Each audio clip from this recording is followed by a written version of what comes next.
Assalamualaikum warahmatullahi wabarakatuh. Perkenalkan, nama saya Nur Alvin Anggita dengan NIM 170174112 dari kelas Geometri Transformasi PN 2022C. Di sini, saya akan menjelaskan definisi transformasi dan isometri beserta contohnya. Pertama-tama, kita akan membahas transformasi. Definisi dari transformasi adalah sebagai berikut. Misalkan V adalah bidang elektrik. Prinsip V dari V ke V disebut suatu transformasi jika dan hanya jika T sebuah fungsi bijektif.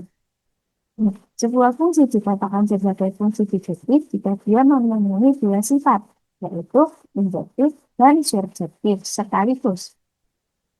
Contohnya, diketahui fx, y sama dengan x plus 2, 2y. Selidikilah apakah f merupakan transformasi. Suatu fungsi dikatakan sebuah transformasi jika bersifat bijektif, yaitu memenuhi dua sifat sekaligus, injektif dan surjektif. Selain itu, syarat suatu fungsi disebut sebagai transformasi, yaitu dia memetakan dari bidang ke bidang. Nah, jika kita lihat di fungsinya ini, dia x, y sama dengan x plus 2, 2y.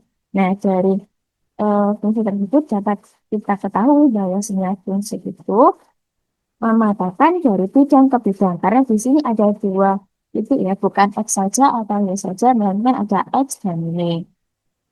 Nah, selanjutnya kita buktikan dulu ya bahwa fungsi tersebut bersifat surjektif.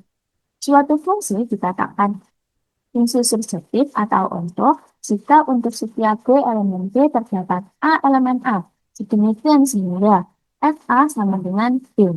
Artinya setiap unsur B memiliki prapeta di A. Misalkan B sama dengan X aksen, Y aksen. Jika B adalah peta dari titik A, X, Y, maka PA sama dengan B. Atau bisa ditulis dengan bentuk tribut. T, X, Y itu X aksen, Y aksen. Sama dengan X plus 2, 2Y. Sehingga dari persamaan ini kita peroleh X aksen sama dengan X plus 2. Dan X sama dengan X aksen min 2.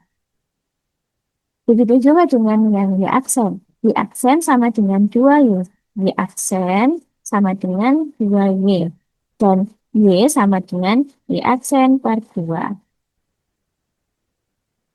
Maka TA sama dengan X plus 2, 2Y.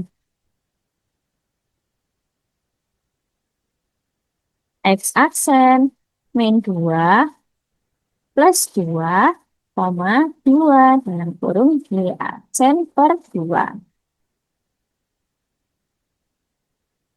Nah, ini kenapa kok tiba-tiba X aksen plus 2 dan yang ini Y aksen min 2. Ini kita substitusikan dari yang diketahui ini. X sama dengan X aksen min 2. Ini di sini ada S, kita substitusikan X aksen min 2. Y sama dengan Y aksen min 2.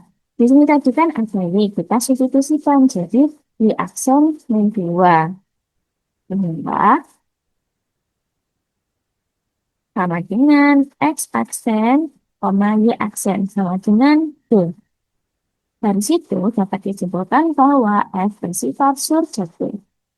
Selanjutnya kita buktikan bahwa F merupakan fungsi injektif.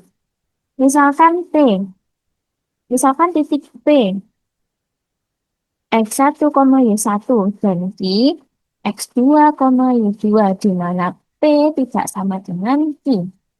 Diperoleh TP sama dengan P, X1, Y1 sama dengan X1 plus 2, 2Y1. Dan TP sama dengan P, X2, Y2 sama dengan X2 ditambah 2, 2Y2. Jika TP sama dengan TQ, maka X1 plus 2, 2Y1 sama dengan X2 plus 2, 2Y2. Sehingga diperoleh X1 plus 2 sama dengan X2 plus 2. X1 sama dengan X2. Lalu 2Y1 sama dengan 2Y2. Y1 sama dengan Y2. Jadi P sama dengan Q. Nah, hal ini berlawanan dengan yang diketahui bahwa P tidak boleh sama dengan Q. Nih, P tidak sama dengan Q. Sehingga haruslah PP itu tidak sama dengan PQ. Maka F bersifat induktif. Karena F surjektif dan injektif, serta memetakan dari bidang ke bidang, maka F merupakan suatu transformasi. Selanjutnya, kita akan membahas tentang isometri. Yang pertama, kita akan membahas definisi isometri. Misalkan P adalah suatu transformasi. PA sama dengan A aksen, dan PP sama dengan B aksen. Transformasi P disebut isometri jika dan hanya jika untuk setiap pasangan titik P dan Q, anggota dari bidang Euclid P berlaku AB sama dengan A aksen B aksen. Contoh, misalkan diketahui garis G pada bidang P, perhatikan transformasi P berikut. Jika P elemen G, maka TP sama dengan P. Jika P bukan elemen G, maka TP sama dengan P aksen. Sehingga G sumbu dari PP aksen. Ruas garis PP aksen. Apakah transformasi T ini suatu isometri atau bukan? Nah, penyelesaiannya sebagai berikut. Pertama-tama, ambil sebarang dua titik P dan Q anggota dari V. Misal, TP sama dengan P aksen dan TQ sama dengan Q aksen. Akan diperoleh dua hal, yaitu yang pertama, jika G memotong TP aksen di titik N, sehingga PN sama dengan NP aksen, maka G adalah garis sumbu PP aksen. Yang kedua, jika G memotong Q aksen di titik N, sehingga QM sama dengan MC aksen, maka G adalah garis sumbu QQ aksen. Sehingga diperoleh ilustrasi sebagai berikut. Nah, ini adalah P, ini P aksen, ini Q, ini P aksen, ini adalah garis G. Nah, garis G memotong garis P aksen tepat di tengah sehingga terbentuk seperti ini. Misal, titik potong G dengan PP aksen adalah N, dan titik potong PP aksen dengan garis G adalah titik N. Pertama-tama perhatikan segitiga PNM, segitiga PNM, dengan segitiga P aksen NM. Dan segitiga yang ini.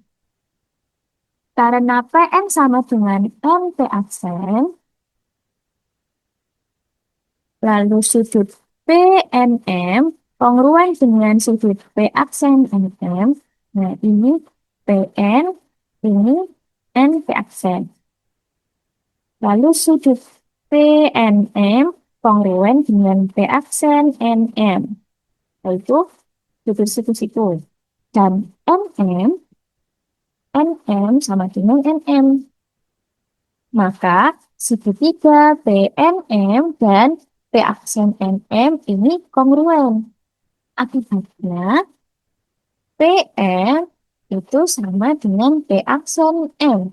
Dan segitiga PMN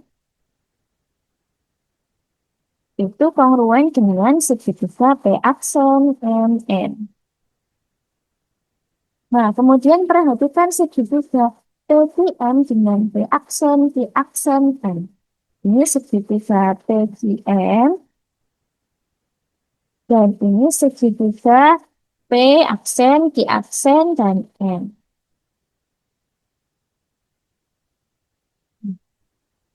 PM sama dengan P aksen M. Itu tadi karena segitiga PMM kongruen dengan segitiga P aksen MM. Hingga sudut NMG itu kongruen dengan NMG aksen. NMG kongruen dengan sudut NMG aksen, itu sudut siku-siku. Lalu sudut PMN, sudut PMN, PMN, sudut yang ini ya. Sudut itu kongruen dengan P aksen MN, P aksen MN. Sudut yang ini dengan sudut ini dengan sudut ini itu kongruen. Lanjut. PMQ sama dengan sudut PMQ sama dengan sudut NMQ dikurangi sudut PMN. Sudut PMQ sama dengan besar sudut NMQ dikurangi dengan PMN. Lalu sudut P aksen MQ aksen sama dengan sudut NMQ aksen dikurangi besar sudut P aksen MN. Sudut P aksen M Q aksen besarnya sama dengan besar sudut N M Q aksen dikurangi dengan P aksen M N. Selanjutnya sudut P aksen M Q aksen sama dengan sudut besar sudut N M Q dikurangi besar sudut PMN. Akibatnya, besar sudut PMG itu kongruen dengan besar sudut P aksen M Q aksen. Sehingga PM sama dengan Q aksen M. Dari penjelasan ini dapat disimpulkan bahwa sudut PQM kongruen dengan sudut P aksen M. Akibatnya, PQ sama dengan P aksen Q aksen.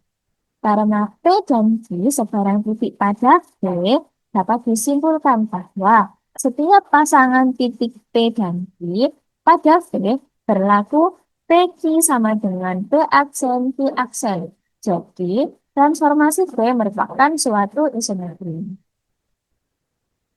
Sekian penjelasan terkait definisi transformasi dan isometri dari saya. Kurang lebihnya mohon maaf. Wassalamualaikum warahmatullahi wabarakatuh.